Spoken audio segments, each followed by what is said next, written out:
All right, we are coming at you off the edge. This is episode 9. I'm Jake Ellenbogen. He is Cameron Lynch.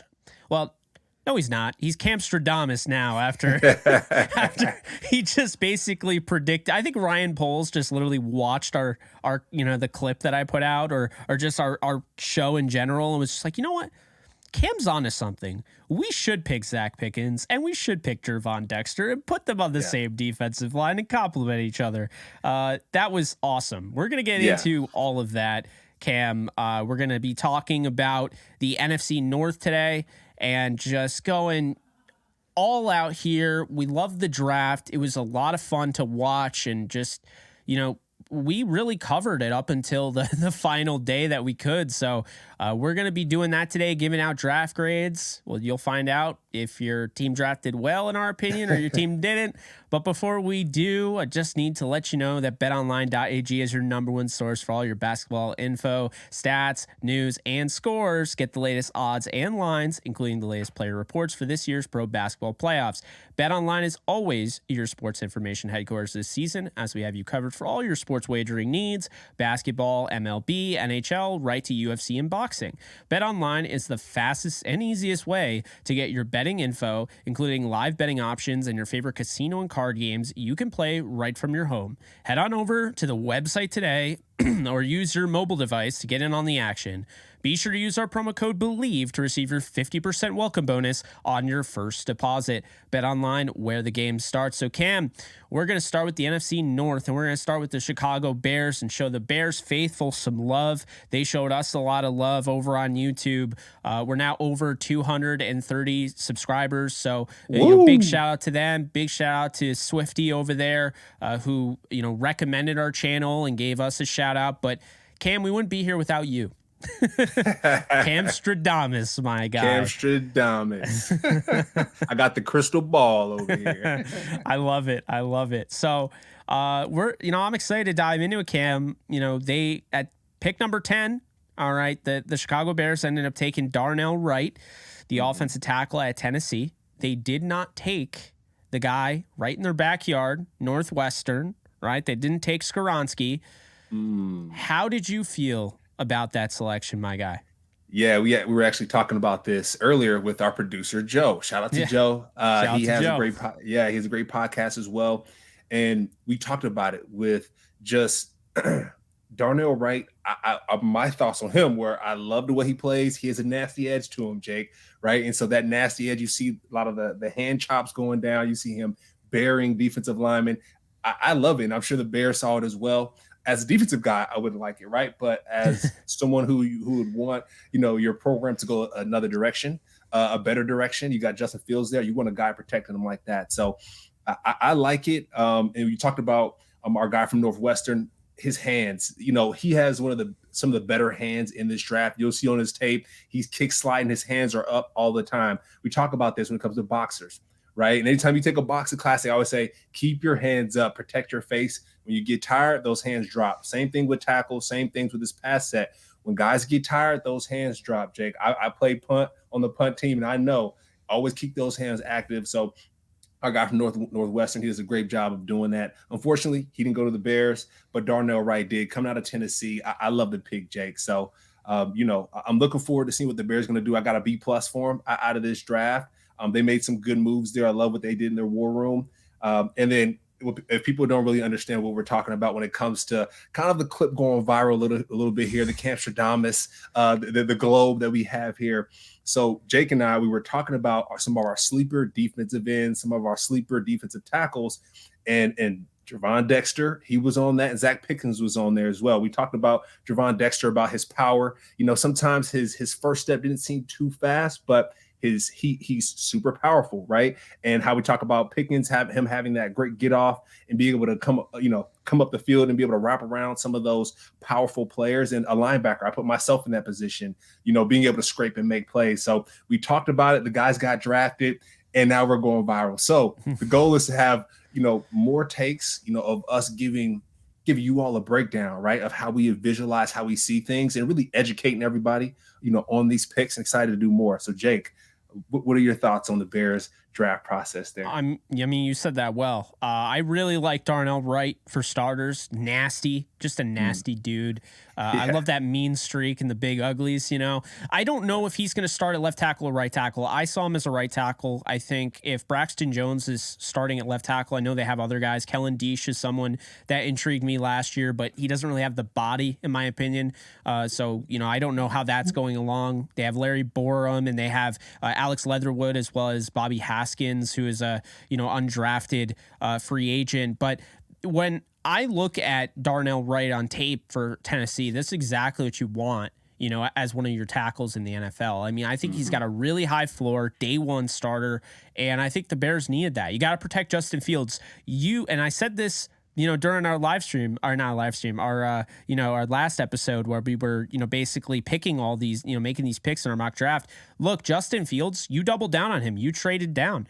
All for it. I think it was the right move because you believe in Justin Fields. So now you owe it to him. Now that you believe in him, you owe it to him to go out and get him protection. And I think that's what Darnell Wright does, not just as protector, but can help you in the run game. Gervon Dexter, we talk about it. I think at the end of the day, they needed help on the defensive line, Cam. They lost a lot of guys there. I think he fits right in. They still have Justin Jones. They still have DeMarcus Walker, Rasheem Green, Andrew Billings. They have guys on their team, but they went out and they addressed the position. They go out and get Zach Pickens. They go and get Gervon Dexter, and they go out and get Travis Bell, who we'll be talking about later on out of Kennesaw State. But I thought, Ryan Poles came out and was like, we want to address the line of scrimmage, okay?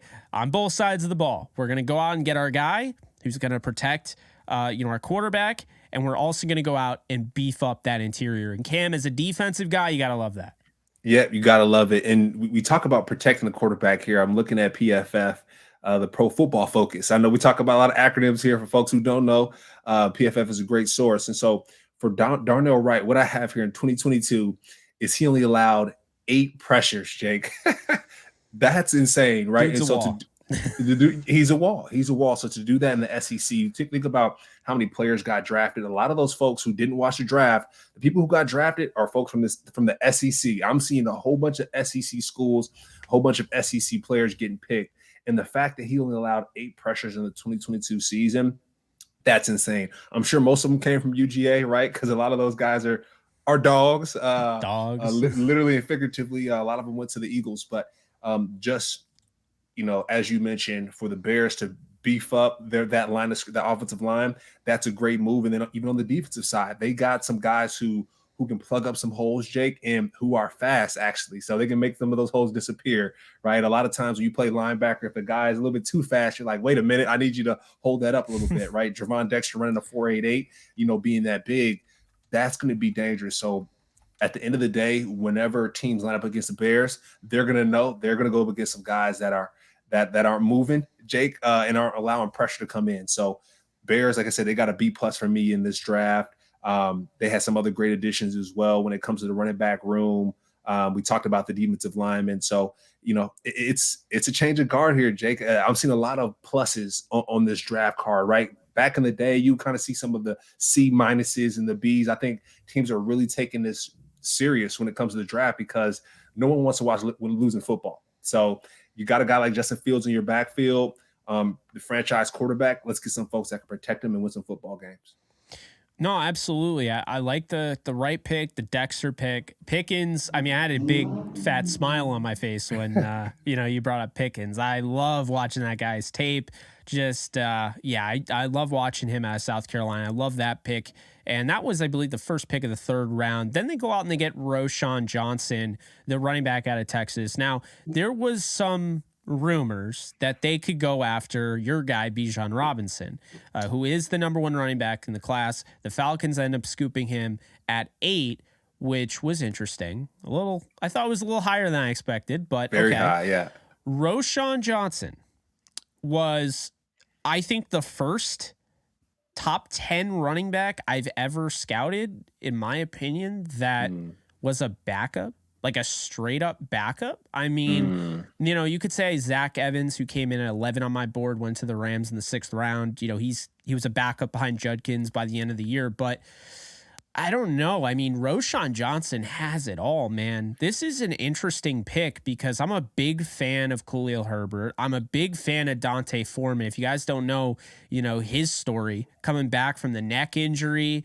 A lot of people said he was done. The COVID year but then this past year, he really popped off after they trade Christian McCaffrey. So you add him, they have Travis Homer, they have Treston Ebner, a 6th rounder from last year. They have a good running back room, Cam. That was my takeaway. I was like, okay, you're going in the 4th round, pick 115, you're getting Roschon Johnson. This is a future starting NFL running back. Yeah, and you think about it, you're starting behind a guy like Bijan Robinson, who is quote unquote the best athlete to come out of this draft, right? They talk about Bijan like he was God's gift to earth, and I'm sure he is. I'm sure he's going to do great at the Falcons. So for God to be behind that, though, Jake, the point I'm getting to is they have a chip on their shoulder, right? Roschon is seeing a guy like Bijan, go number 8 to the Falcons. He's like, oh, wait, if he's doing that well, I play right behind him. That means I'm going to be going next. So it's really cool to see him, get drafted in the 4th round, going to the Bears. Like you said, the Bears are doubling down on Justin Fields. So he has offensive linemen that can block for him, right? We have some receivers in Tyler Scott coming out of Cincinnati who can catch the football and open up the game a little bit for him. I think that's extremely important. And then even on the defensive side, we just talked about it. You have some people movers on the other end who can get the offense the ball back. So I think that's really encouraging for a guy like Roschon Johnson. He might have some headaches, Jake, right, coming out of practice because he's going to be going up against those guys trying to block him in pass pro, but that's going to make him that much better. And like I said, he's going to have a chip on the shoulder when he's coming into this Bears team. The whole Bears organization in general, they have a chip on their shoulder. So I think he'll be a great fit for that team. And hey, it's going to be an interesting division, Jake. If people are getting their armor up, I would say. So I know we have some other teams to chat about, but it's the draft. The draft went really well this year. I'm super excited. Yeah, no, I thought the Bears really did a nice job. I give them an A-. I mean, I think anytime you're able to get a guy like Tyler Scott, 10th overall wide receiver on my board, 133rd overall, big speedy guy, not big. I mean, he's 5'9", $177, but he plays big. Yeah, like he's a speedy guy that I think can work, in those bubble screens. He can make guys miss, stop and start ability, all of that. I think he, will compete for that 4th spot, whether that's with Dante Pettis or, Equinemius St. Brown, Velus Jones. I mean, I think he's right in that mix. This is a really good pick. Another best available. I thought Roschon Johnson was, a 2nd, 3rd round guy. So going out and getting those guys for your offense. They go, your linebacker guy, Noah Sewell, is an old school linebacker who people had as like a 1st round grade before the season started. So you get him in the 5th round out of Oregon. Love that pick. They go out and they get my guy, Terrell Smith, who we talked about, out of Minnesota. Another top 10 corner on my board, another top 10. You hear that a lot, right? They got a lot of top 10 guys. By the way, Gervon and Pickens were both in my top 10. I believe Pickens was my 5th overall interior defensive lineman. I really liked him. They go and get Travis Bell to help in the interior, then Kendall Williamson, who's a interesting cornerback prospect, or DB rather, out of Stanford. He ran a 4.4, good 6 foot, 200 pound size there at pick 258. So the Bears got an A- from me, Cam. I really like what the Bears did, and they needed to do this because they took advantage of the fact, look, we're doubling down Justin Fields. We realize he's got abilities that other quarterbacks in this draft just don't have, and we want to take advantage of that. And so I like what they did. I think they deserve credit. Ryan Poles has a direction. Bears could compete for something this year, my guy. They could be interesting. Yeah. And you talk about it too, just kind of filling in some of those voids with Roquan Smith leaving, to the Ravens, adding a guy like Sewell in there. That's going to be important. Adding these defensive linemen in there. That's all important. That they're trying to fill that void. When it comes to leadership with Roquan Smith, it's hard to replace, but you got guys coming in that are hungry. And on the defensive side, that can play some good football, Jake. So, like you said, Ryan Poles, good job there. Like I said, I gave him a B+. You gave him an A. That's hey, that's not far off there. And we should see that transfer to the field and some dubs for the Bears squad there. So, yeah, Jake, it's going to be a good one. And so our next team, Jake, shall we move on here? Yeah, so the Detroit Lions, they got a lot of scrutiny. Early on, a lot of people said that Jahmyr Gibbs wasn't worth the 12th overall pick. I mean, here's what I would say to that, okay? He's my favorite running back in the draft. Bijan's the better running back by grade. But my favorite, the guy I had the most fun watching, was Jahmyr Gibbs. Jahmyr Gibbs, the reason doesn't grade higher than Bijan Robinson is because he's not the pass protector Bijan Robinson is. But Jahmyr Gibbs is basically a slot receiver running back. Okay, yeah. He's going to be a starting football player. I don't know how they'll use him. Probably, keep in mind they did bring in, who we were just talking about, right, with the Bears. They brought in David Montgomery. So I don't know how they're going to use him. I think there's a chance Gibbs is the starter. I think there's a chance Montgomery's the starter. They use Gibbs as a guy that's maybe dual backfield. Maybe they use him in the slot. But either way, this guy is just a baller. He makes plays. At Alabama, he's a superstar. He led the team in receiving. He was a big reason why in just an Alabama roster that was so unlike Alabama. They didn't have any, at least in my opinion, they didn't have a Calvin Ridley. They didn't have a Devontae Smith. They didn't have a Jamison Williams this year. It felt like they were missing something, and Jahmyr Gibbs provided that spark. And he actually is a transfer from Georgia Tech. So, I love that the fact that he came from Georgia Tech. He knows what it's like. Obviously, I'm not saying Georgia Tech's a small school by any stretch, but it's not Alabama. And then just to go from Georgia Tech to have that experience, play in the spotlight, he showed he can do it. And so when I look at the pick, I understand, okay, 12 is a little early. I had him as my 13th overall player. So I don't think it was too early. I think if they picked him at 12, that means other teams were looking at him around that time. Yeah, I mean, you got Gibbs, going to the Lions, and I know the Lions traded Swift to the Eagles right after that. And so they must have saw something in Gibbs that they didn't see in Swift, right? And you talk about David Montgomery with that lightning and that thunder type combination, that kind of takes me to the Saints, right? When they had Alvin Kamara and Ingram, Ingram is more seen as that thunder and Alvin Kamara is seen as that lightning. And so, I can see that right now for the Lions. With Jahmyr Gibbs being that lightning. And you think about just the running back space in general, right? I know I was referred to Reggie Bush. I think Reggie Bush could have been used way better in the NFL because you think about Christian McCaffrey. You think about Christian McCaffrey, when he went to the 49ers and the impact he had on that football team. I'm not saying Jahmyr Gibbs is going to have that same type of impact, but they are both great pass catchers. They're great in open space. And we talk about this in the Believe in Rams podcast, Jake. Christian McCaffrey, when he's with the Panthers before he went to the 49ers, he was tearing the Rams up just by being in space and making people miss. And so Jahmyr Gibbs, he's going to be that lightning for the Lions. He's going to be able to make people miss in open space. You might see him in the return game as well. Well, I don't know. Your 12th overall pick, I don't know if I want to put him in the return game there. Right. But I don't want him anywhere near there, but I know what you're saying. Yeah. Right. And later in his career, we might find a guy like Jahmyr Gibbs that can play special teams. He plays 7 or 8 years. He's kind of falling down the roster a little bit, put him on special teams and let him be dangerous. So Jahmyr Gibbs, what I'm saying is he can be effective and he can bring value to any team that he goes to by being able to catch the football. 103 passes for over 1,000 yards over the past 3 seasons.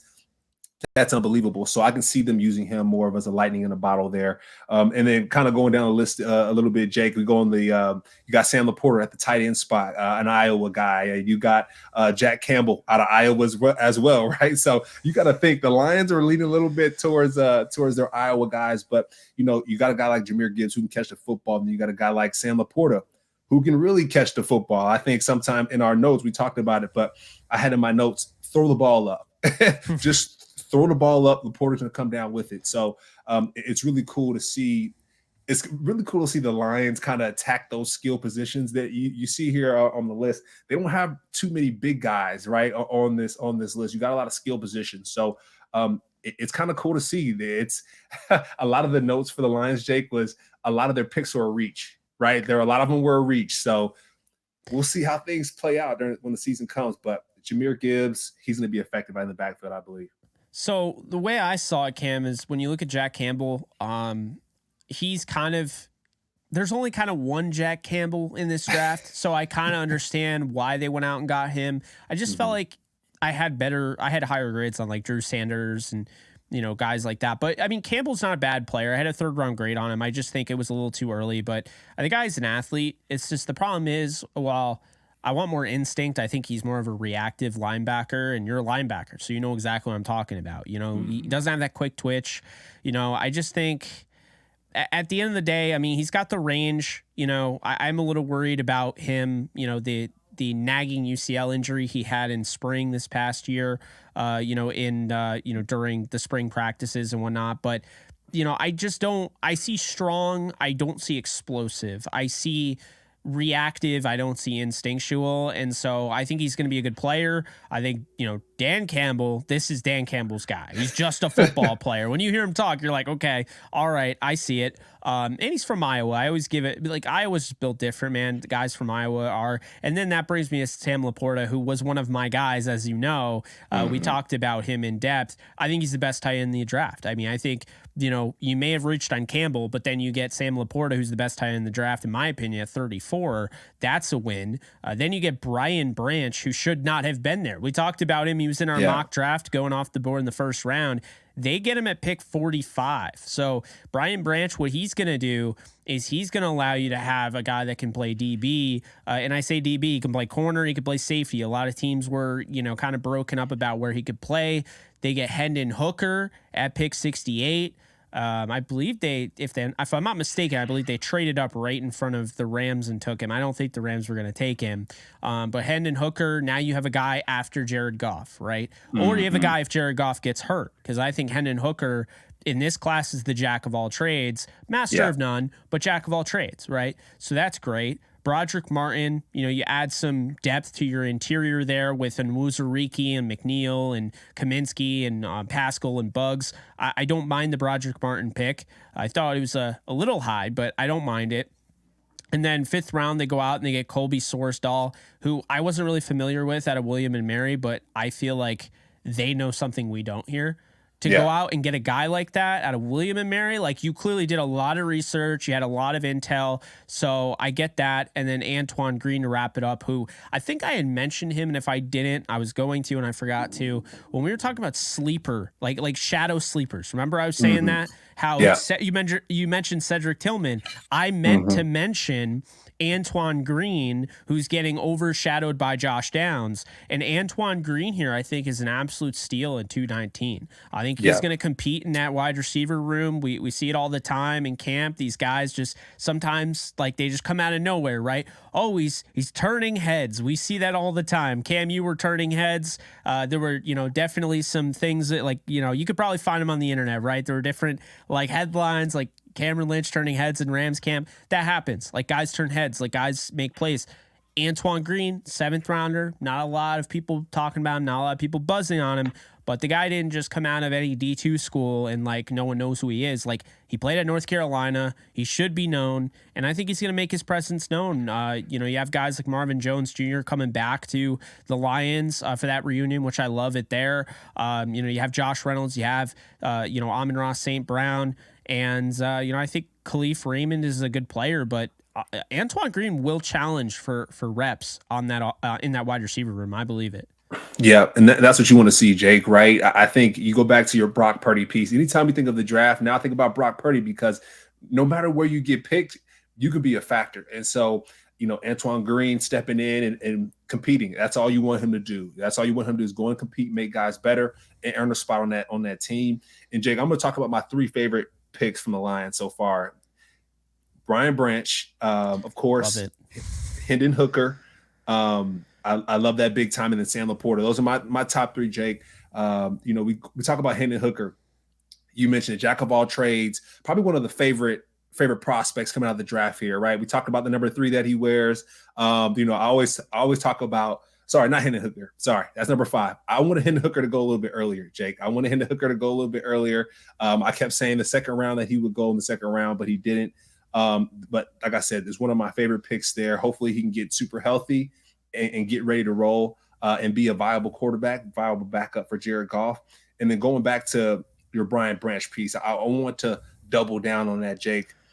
And so going back to PFF, right, the good old PFF, what I have here. I know what stat you're about to drop, and I love it. It's crazy. So I have here since 2014, since PFF has been tracking anything, right, on the football field, my man has a 2% missed tackle rate. Sorry, from PFF. Brian Branch has a 2% missed tackle rate.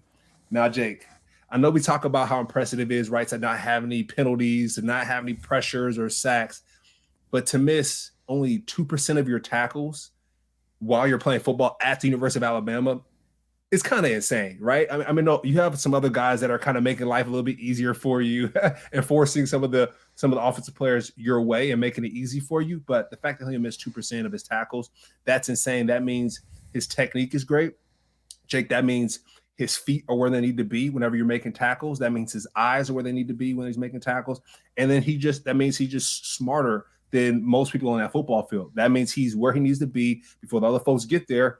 And he's just scooping up and making plays. So I don't want that to like be overlooked there. But, Brian Branch, he might be one of the better picks coming out of the Lions, but you can't sleep on Sam Laporta. You can't sleep on Hendon Hooker. But I just want to double down on Brian Branch there because that's something that's very impressive. Absolutely. I mean, Brian Branch goes to a secondary that has Emmanuel Mosley, Jerry Jacobs, Chauncey Gardner-Johnson. I mean, it's crazy. Cam Sutton from the Steelers, Tracy Walker, Kirby Joseph, Afadu Melifonwu. I mean, Will Harris is a guy I really like too. So, I mean, they have guys all over the secondary. Now they have Brian Branch. You can see why they traded Okudah, because if it's not working, we got all this depth. But now it seems to me like they were forced to pick him here because this is just such good value. I'm going to give them a B+ only because of the Jack Campbell pick. I felt like if they really want Jack Campbell, they probably could have traded down a little bit. And, oh, man, if they trade down a little bit, like, remember I had said on one of our shows, you want to be in that 4th round. Like, that's where the value is. And they didn't have a 4th round pick. I still think they made the most of it, though, with Hooker, and Broderick Martin was a little bit of a reach for me, but I get the position. I just think, like, Adebawore would have been unbelievable on that defense. We talked about him at Northwestern, but Laporta, Branch, Campbell, Gibbs, Hooker, I mean, these are all potential starters down the road. Antoine Green to top it off in the 7th. I'm going to give them a B+. I feel good about it. I think the Bears did more, but definitely think the Lions, they got a good thing going. Yeah. And Cynthia Freeland actually said it during the draft. It was like the NFL Plus kind of draft. They did like their own mock draft. And Jake, I can see us being on there one day. But Cynthia Freeland, when that pick came in, she kind of like scrunched her eyes up because she's the data gal. She's big on data. Cynthia is. And when she saw Jack Campbell come through, she was like, wait a minute. Like, just like you said, like, why would you not wait for a value pick? She was like, wait, is that his son or his cousin or something like that having that name? Like, why would you pick a guy like that? What I'm hoping for is a guy like Jack to be hearing that and say, hey, I'm a first rounder for a reason. These folks believe in me. Let me show you. So that's what I want to see. I want to see some Luke Kuechly type stuff coming out of him because people are counting him out being a first rounder, 18th pick overall. So let's see what Jack can do with the Lions. See what he can do with the Lions. But furthermore, let's see what the Packers did because they have an interesting draft. This is the first draft after turning over a completely new leaf. Moving on with Jordan Love, trading it. Finally, the Aaron Rodgers saga is over.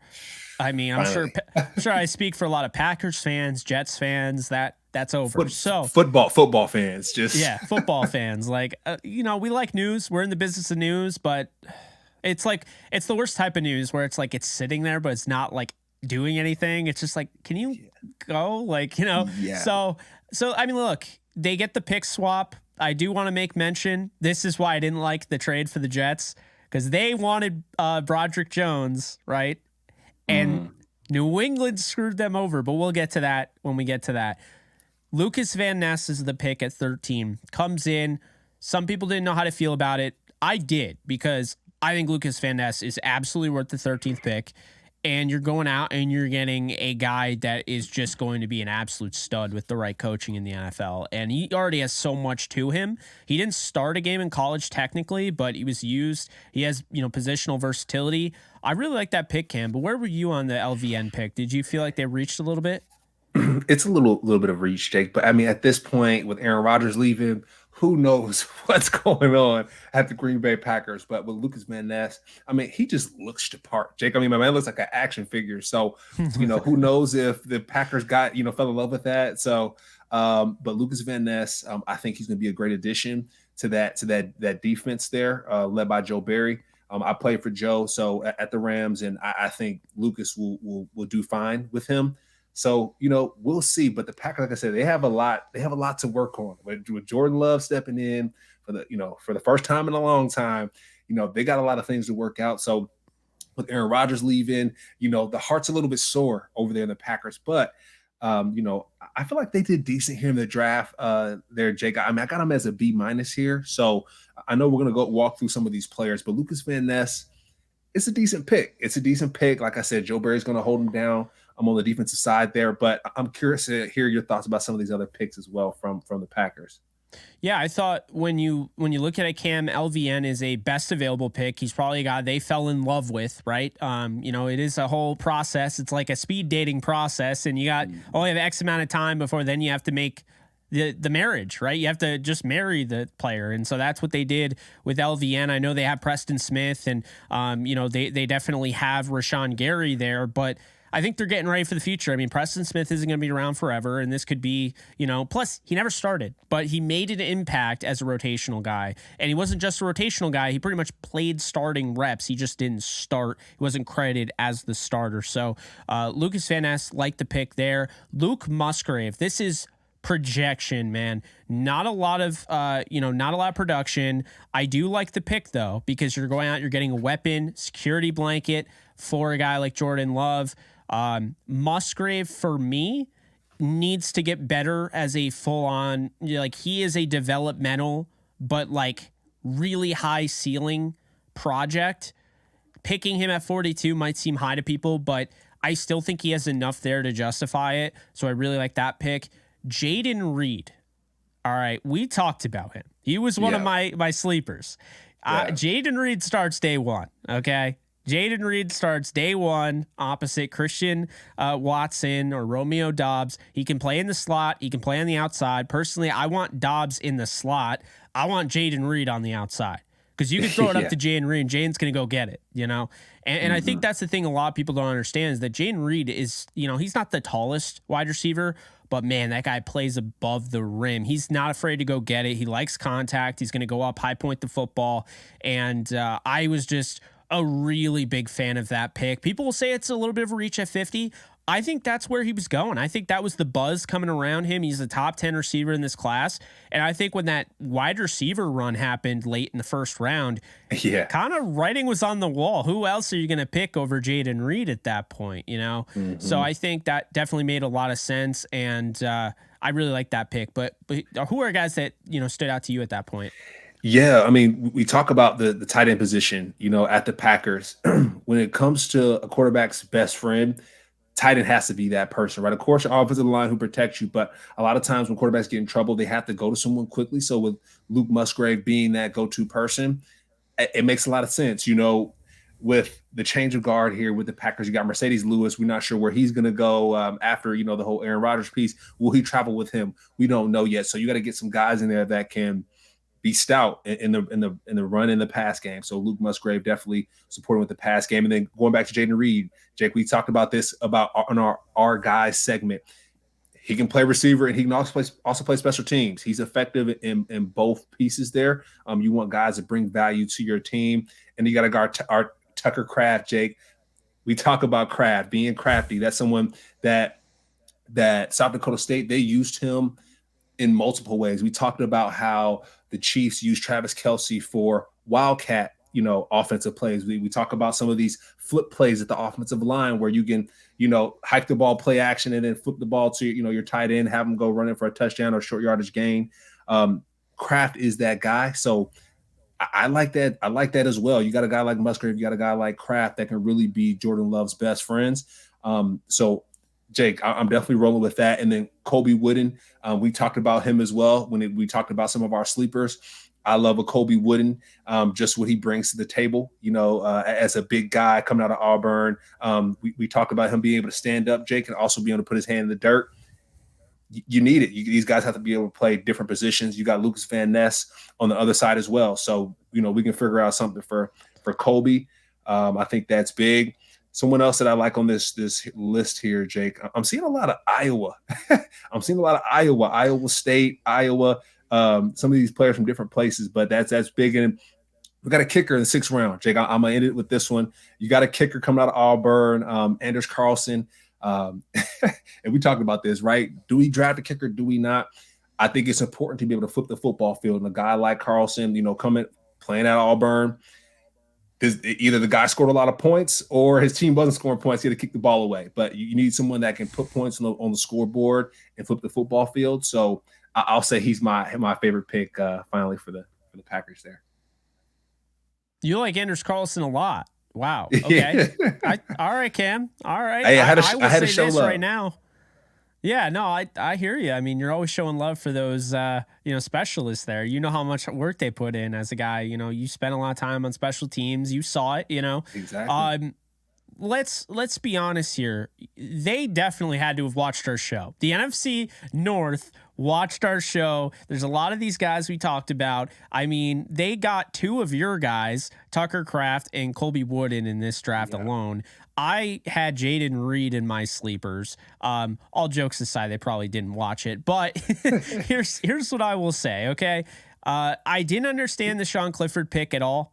I think it's way too high. To me, he was a UDFA quarterback, which isn't a bad thing. It just means I just don't think he was a draftable quarterback prospect. So I thought they reached a little bit on him. Carl Brooks is intriguing. He's listed as a linebacker on NFL.com out of Bowling Green. He's somebody that's buzz was taken off after the Senior Bowl. I was surprised to see him go in the 6th round.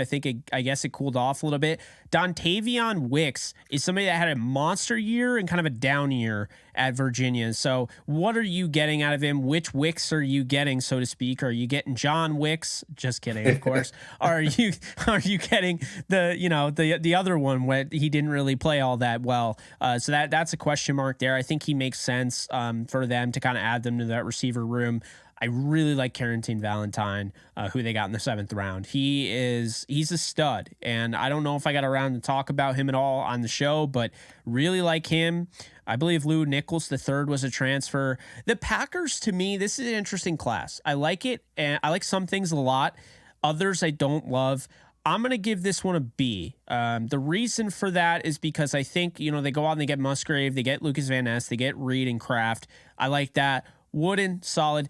Like, I feel like they had a lot of picks I won't say swung and missed on, but I wasn't like a super big fan of them based on what was on the board. So I'm gonna give them a straight up B, which isn't bad. It's not a B for bad. It's just B, like, as in like, okay, this is better than average.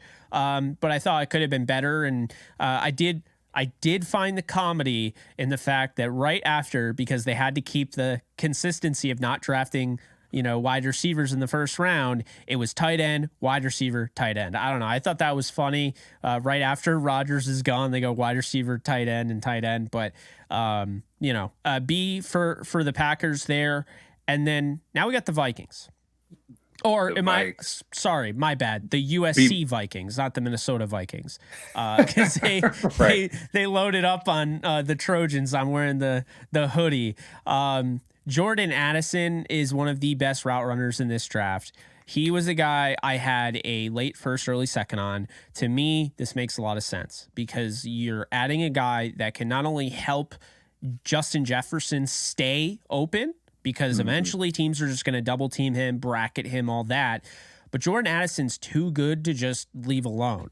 That you also have KJ Osborne and you have guys like Jalen Naylor who they do like. So they only drafted one receiver. They're putting a lot of belief in guys like Naylor. And so for me, Addison, day one slot receiver. Day one. Yep. No questions asked. Can get off the line of scrimmage, has that 3rd gear when the ball's in the air. He turns it on to another level. He was the Biletnikoff Award winner at Pitt in 2021. His biggest issue this year is that while he was great, he just didn't have as many touchdowns. I don't care about that. College stats don't mean everything, right? So this guy, really good pick for the Vikings.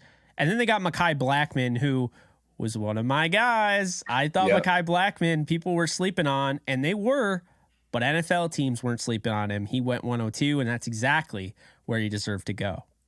Like it, yeah. Like you said, it might be a USC team or maybe even LSU team with the defensive guys that they got, right? And Jay Ward and Jacqueline Roy. So, but going back to the USC guys, when it comes to the receiver position with Jordan Addison, the fact that he won the Biletnikoff Award at Pitt and then went to USC and still found success, that has to say something. Put him on my team. So you got him and Justin Jefferson on the same squad. That's going to be a problem, right? We see two of these cornerbacks and Mekhi Blackman and Jay Ward they're going to have their hands full at practice. They're going to have some long days at practice because they got some guys that can ball, probably some of the best. Jake, I mean, these guys might be one of the better receiver combinations in the NFL. I know the Ravens, they're stacking up a little bit. I know some other teams are stacking up, but this could be arguably one of the better receiving cores when it's all said and done. So I like it, Jake. You mentioned it, doubling down on the quarterback for the Vikings. You know, if you believe in your guys, you believe in your guys, and the draft will show that, right? And another thing as well, just to see who they have to back him up. We have a Jaron Hall coming out of BYU, one of your guys as well. I know you've been talking highly about Jaron Hall. What do you say? Scout the player, not the helmet, when it comes to a guy like Jaron Hall with that BYU helmet. So I'll pass the mic over to you, but I love it, Jake. They're doubling down on the quarterback at the Vikings. They're having protection or having someone behind him to play as well, and then some receivers to throw to, some cornerbacks to give him the football back. But what are your thoughts on that Jaron Hall pick there for the Vikings? Yeah, I think Jay Ward is being slept on. I had him listed as a safety. I see they might have drafted him as a corner. He was a top 10 safety on my board. So another really good pick by the Vikings. I pick 134. They didn't have a second round pick because, keep in mind, you have to take into account they traded for TJ Hawkinson. That is their pick. So that was a good move, I thought. That was good. I didn't think the Lions would move a first-round tight end who they drafted early first round for him. But, hey, especially not to a division rival. But the Vikings knew what they were doing. They're cooking with grease there. Jaquelin Roy is somebody that I think is going to be a pretty solid NFL pro. He'll be one of those guys that sticks around for a while. Could he start? I won't rule it out. I think that was a good pick in the 5th. Jaron Hall, I love the pick because here's the thing. Jaron Hall is not a 5th round prospect. Jaron Hall fell to the 5th round, I found out, because of the injury concerns. Okay, He hurt his shoulder, I believe it was. So that's why he fell to the 5th round. But this is somebody that doesn't need to play right away. Okay, I said he makes half-field reads. He's not ready to start, but he's going to be behind Kirk Cousins. So give him 2 years, and this guy could be your franchise quarterback. And I believe that. I know some people were saying he's just a guy on our channel, under the clip I put. And then there were some people that are like, hey, all right, Jake, all right, I agree with you, Yeah, but for me, Jaron Hall in the 5th round, I mean, he was the best quarterback by far available at that point. So I love that pick. And then Dwayne McBride, he's got the tools. There are people that were concerned about his off-the-field issues. Now, I won't really get into it because I didn't really see any. But I didn't look that hard. I was just scouting his film. He's an interesting one. There were people that had all sorts of grades on 2nd, 3rd, 4th.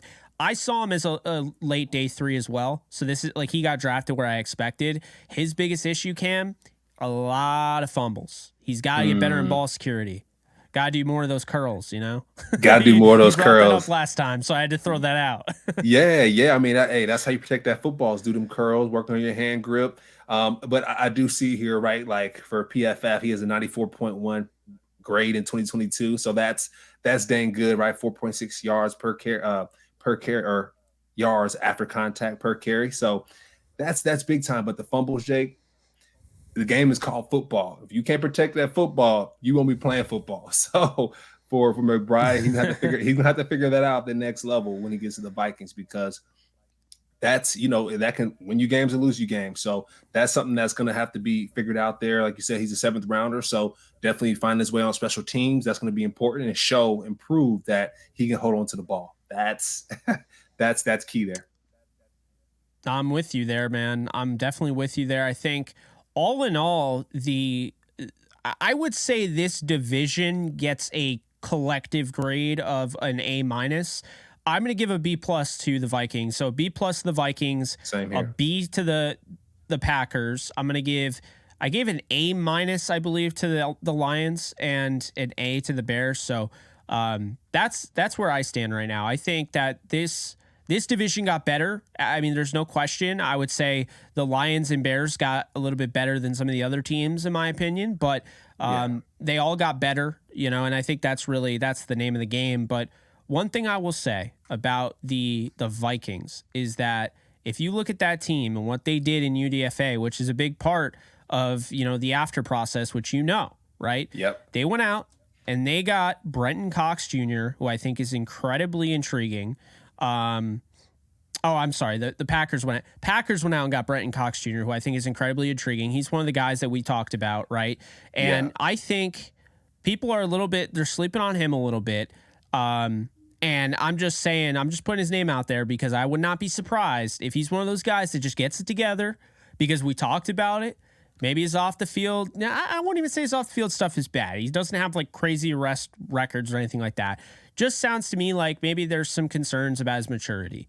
And like I started to say, I mean, what 20-something-year-old doesn't have maturity issues? So, I think really when you look at it, the Vikings, their UDFA class, they go out and they get Ivan Pace Jr. We talked about him a little bit. We touched on him on one of our shows. Andre Carter II. So I like that pickup. So they went out and they got some guys that I'm looking at in undrafted rookie free agency. Very interesting. But one name to look out for. Ready for this, Vikings fans? One name to keep an eye on, and this is courtesy of the czar of the playbook, Emory Hunt. Cam, I don't know if you know who he is. He's a great dude. He knows his thing. He scouts these small school guys. He's been talking about this guy on CBS Sports.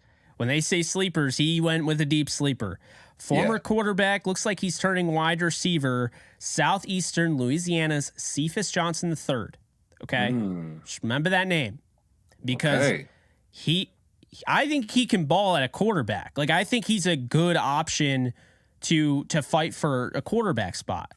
But the guy is also he's built kind of like Cam Newton a little bit, and he's also working out at wide receiver. So we'll see what ends up happening. 6'5", 226 pounds.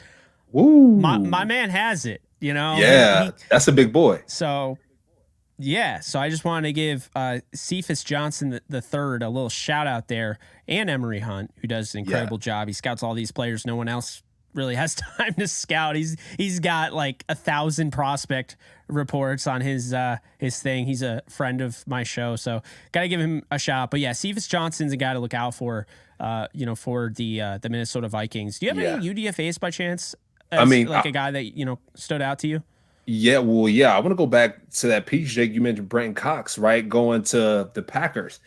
The Packers grade I had for them a B, I think it was. I'm gonna go B+ now, Jake. With that Brenton Cox piece, we talked about that. We got to bump that up, with them getting Lucas Van Ness on the edge, Colby Wooden on the edge, and then Brenton Cox. I'm like, I see what you're doing here. You're gonna get some folks that can really apply pressure. And you talk about Brenton Cox. It's a personality thing, and we talked about this, Jake, on our other episodes. But it's the NFL fine system, right? The good old NFL fine system. If things aren't working out, right, you make sure you bring in some outside help to support them, and if that outside help isn't working, you just find them. But I do have faith in Joe Barry and him being the defensive coordinator of the Packers. I think Brenton Cox will be in great hands, right? Joe Barry, he's seen it all, done it all. He's a vet in the game, and so getting someone like Brenton Cox to be on your team, and for Brenton Cox to see a guy like Lucas Van Ness, coming out of Iowa, to see a guy like Colby Wooden, someone he's played against, being in the SEC, he's going to have some guys that can get him on the straight and narrow. So, I'm sure with him seeing this NFL draft, Jake, he's going to have that chip on his shoulder. He's going to be like, man, I should have been in those rounds. I should have got drafted. So he's going to have to work on himself. The only reason why he's there is because of his personality. So I think he's going to get the work done between now and when the season starts. And I have faith in the Packers team to get them right and get them going the right direction. So the Packers, they jumped up a grade for me, Jake. I'm going to give them a B+ now. So I wanted to mention one guy before we get to the birthday piece and call it a day, Cam. Tyson Bagent. He really turned heads at the Senior Bowl. I'm sure you've heard his name before. Shepherd quarterback. I don't know if it's his family or his fan base, but they're out there on Twitter, man. They're hostile if you say that name wrong. I said Badgett and they came at me, but this is somebody I did a actual a draft 1-minute scouting report on with my YouTube shorts. And Bagent's an interesting guy. He's somebody to look out for, has that mobility, has a good ball velocity, can really whip it. And so he might actually make the team. They got Nathan Peterman, they got PJ Walker behind Justin Fields, but look out for Tyson Bagent. He's not a guy that I'm willing to sleep on out of Shepherd. But nice. That's gonna do it. We'll get into the birthday piece, a special happy birthday to Hall of Fame running back out of the Jets and the Patriots, Curtis Martin. He turns 50 today, and now all of a sudden I'm feeling old because that was my childhood watching guys like Curtis Martin. Big and 50. Now this guy's 50. But happy birthday to him. All-Pro, Rookie of the Year, 5-time Pro Bowler, played 8 years with the Jets, 3 with the Patriots to start his career, 166 games, Cam, and 17,430 scrimmage yards with 100 total touchdowns. My man lived in the end zone, and my man just 17,000 all-purpose yards. I mean, come on now. That's big time. I mean, he big 50 now. Hey, that's big time. Curtis Martin, happy birthday. And hit that milestone at 50, Jake. I mean, man, I'm 30. So, hey, I'm almost getting there as well. Oh, man. Well, hey, until next time, we're Off the Edge. Jake Ellenbogen, Cameron Lynch. You can follow Cam at Cameron Lynch 50. You can follow me at JK Bogan. And you can follow our show at Off the Edge Show. And that's going to do it. So we'll see you guys tomorrow. You guys take care. Be well. And we'll see you guys soon.